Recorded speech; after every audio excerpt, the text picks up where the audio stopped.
Assalamualaikum warahmatullahi wabarakatuh. Yang saya hormati dan saya muliakan Ketua Mahkamah Konstitusi, para hakim konstitusi, yang saya hormati saudara-saudara penasihat hukum, baik dari pemohon, termohon, dan pihak terkait. Izinkan saya menjelaskan pokok-pokok pikiran yang sudah saya tulis dan sampaikan kepada majelis. Cuma dalam kesempatan ini saya akan mencoba membaca lebih ringkas poin-poinnya saja. Yang dimintakan keterangan kepada saya oleh penasihat hukum adalah tentang penetapan Gibran Rakabuming Raka, anak dari Presiden Jokowi sebagai cawapres, melanggar hukum dan konstitusi. Saya mulai dengan pasal 75 Undang-Undang Pemilu yang mengatur tentang peraturan dan keputusan KPU. Untuk menyelenggarakan ayat 1, untuk menyelenggarakan pemilihan umum, sebagaimana diatur dalam undang-undang ini, KPU membentuk peraturan KPU dan keputusan KPU. Ayat 2, peraturan KPU sebagaimana dimaksud pada ayat 1, merupakan pelaksanaan peraturan perundang-undangan. Ayat 3 saya lewati, ayat 4, dalam hal membentuk peraturan KPU yang berkaitan dengan pelaksanaan tahapan pemilu, KPU wajib berkonsultasi dengan DPR dan pemerintah melalui rapat dengar pendapat. Selanjutnya, putusan Mahkamah Konstitusi nomor 90 PUU 21/2023 telah merubah pasal 169 huruf Q menjadi berusia paling rendah 40 tahun atau pernah atau sedang menduduki jabatan yang dipilih melalui pemilihan umum, termasuk pemilihan kepala daerah. Selanjutnya, pasal 221 sampai 230 Undang-Undang Pemilu mengatur tentang tata cara penentuan, pengusulan, penetapan pasangan calon presiden dan wakil presiden. Selanjutnya, di pasal 231 ayat 4 Undang-Undang Pemilu mengatur sebagai berikut, ketentuan lebih lanjut mengenai tata cara verifikasi terhadap kelengkapan dan kebenaran dokumen persyaratan administratif bakal pasangan calon diatur dalam peraturan KPU. Pasal 18 ayat 1 peraturan KPU nomor 19 tahun 2003 mengatur bahwa dokumen yang diverifikasi adalah KTP elektronik bakal pasangan calon dan atau suami istri bakal pasangan calon. Yang kedua, akta kelahiran WNI bakal pasangan calon atau suami istri bakal pasangan calon yang telah dilegalisasi oleh instansi yang berwenang dan seterusnya. KPU telah menetapkan peraturan KPU nomor 19 tahun 2023 tentang pencalonan peserta pemilu presiden, wakil presiden pada tanggal 9 Oktober 2023 dan diundangkan dalam berita negara tanggal 13 Oktober. Dengan poin yang paling catatan yang paling penting adalah bahwa syarat calon berusia paling rendah 40 tahun sesuai dengan Undang-Undang Pemilu. Kalau kita baca dari kronologi tahapan pendaftaran paslon dan kesesuaiannya dengan peraturan perundang-undangan, KPU berwenang menerima pendaftaran, memverifikasi berkas, dan mengumumkan hasil verifikasi pendaftaran, menetapkan pasangan calon yang memenuhi syarat, dan melakukan pengundian nomor pasangan calon sesuai dengan ketentuan. Tanggal 9 Oktober, peraturan KPU nomor 19 tahun 2003, syarat pencalonan berusia paling rendah 40 tahun. Tanggal 16 Oktober, putusan MK nomor 90 merubah pasal 169 ayat Q menjadi berusia paling rendah 40 tahun atau pernah atau sedang menduduki jabatan yang dipilih melalui pemilihan umum, termasuk pemilihan kepala daerah.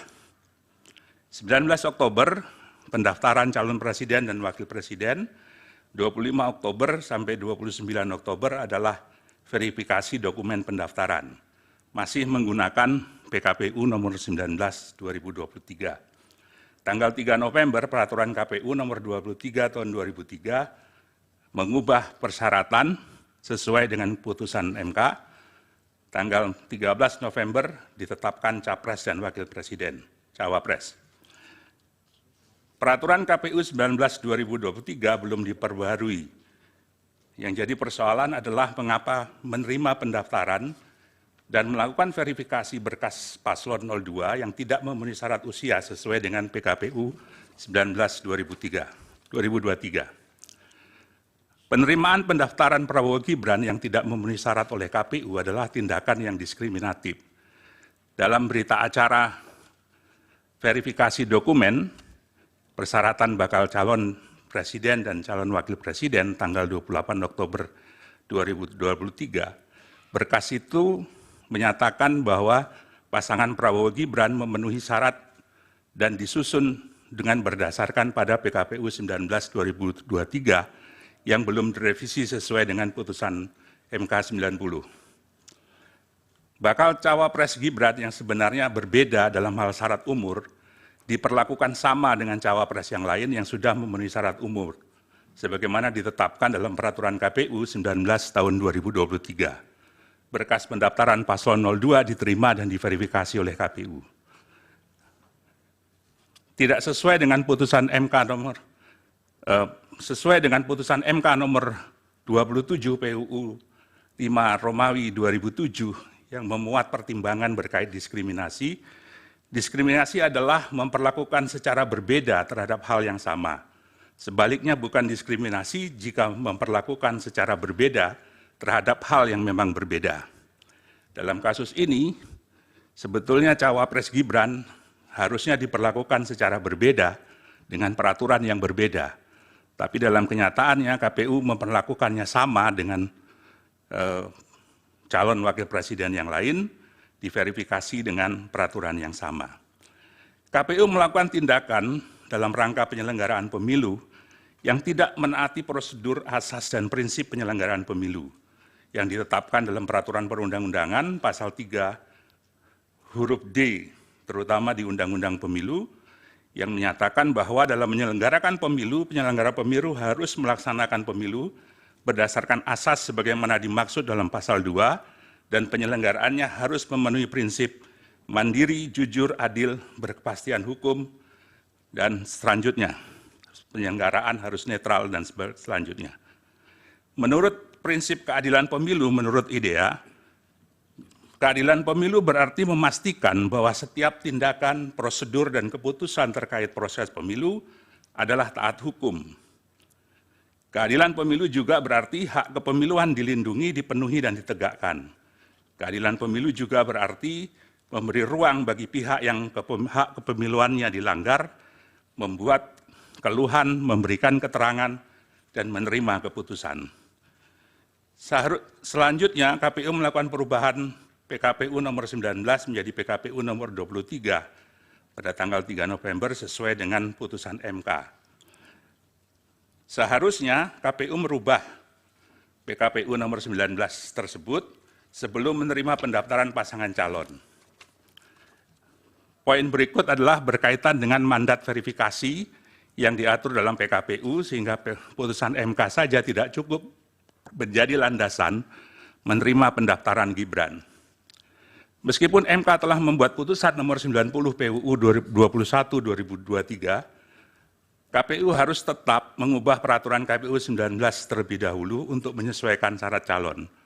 Perubahan frasa dalam putusan mahkamah tidak bisa dipisahkan dari kedudukan mahkamah sebagai negatif legislator, sehingga putusan mahkamah harus dinilai setingkat dengan undang-undang yang memerlukan peraturan KPU untuk dioperasionalkan, terutama dalam peraturan KPU. Hal ini sesuai dengan perintah Undang-Undang Pemilu pasal 12, pasal 13, pasal 75 Undang-Undang Pemilu, dan lebih jauh lagi harus mengacu kepada pasal 231 ayat 4 Undang-Undang Pemilu yang memerintahkan ketentuan lebih lanjut mengenai tata cara verifikasi terhadap kelengkapan dan kebenaran dokumen persyaratan administrasi bakal pasangan calon diatur dalam peraturan KPU. Peraturan KPU atas pendaftaran Gibran adalah kesengajaan terhadap pelanggaran kepastian hukum. Kebutuhan peraturan KPU mengatur penyesuaian dengan putusan MK tidak hanya kebutuhan administratif, tapi juga kebutuhan hukum pemilu agar tidak timbul kekosongan hukum pasca putusan MK. Perubahan PKPU 19 menjadi PKPU 2023-2023 yang telah sesuai dengan putusan Mahkamah Konstitusi telah melewati batas akhir terhadap pendaftaran paslon dan verifikasi dokumen pasangan calon. maka verifikasi terhadap Saudara Gibran Raka masih menggunakan dasar hukum nomor 19 2023. Tindakan Komisi Pemilihan Umum membiarkan Raka Gibran terus mengikuti tahapan pencalonan dalam proses pendaftaran dari verifikasi bakal pasangan calon merupakan pelanggaran terhadap prinsip kepastian hukum. Pak Bambang sebentar. Ya. Ini waktunya sudah 10 menit. Lewat 1 menit, 11 menit ya. Akan dihabiskan untuk keterangan ahli tanpa memberi kesempatan pendalaman kuasa hukum ataukah akan dibagi? Esensinya sudah bisa ditangkap sebenarnya kan, apa yang diterangkan saksi ini. Iya, maksimal 20 menit. Tinggal 9 menit untuk pendalaman kalau. Ya. Poin saya menyimpulkan adalah ketidakjujuran dan ketidakadilan dalam proses penetapan Gibran sebagai cawapres bukan sekedar pelanggaran etika, tapi juga adalah pelanggaran hukum dan konstitusi. Catatan saya adalah kerangka hukum pemilu harus dijalankan secara konsisten dan tanpa kelalaian, serta tidak boleh diamandemen dalam jangka waktu tertentu sebelum pemilu. Perubahan persyaratan dalam waktu yang singkat di tengah proses pendaftaran mengakibatkan perubahan mendasar terhadap peta kompetisi pemilu 2024. Masuknya Gibran putra presiden menimbulkan ketimpangan arena kompetisi, sehingga pemilu sebagai demokrasi prosedural mengalami disfungsi elektoral.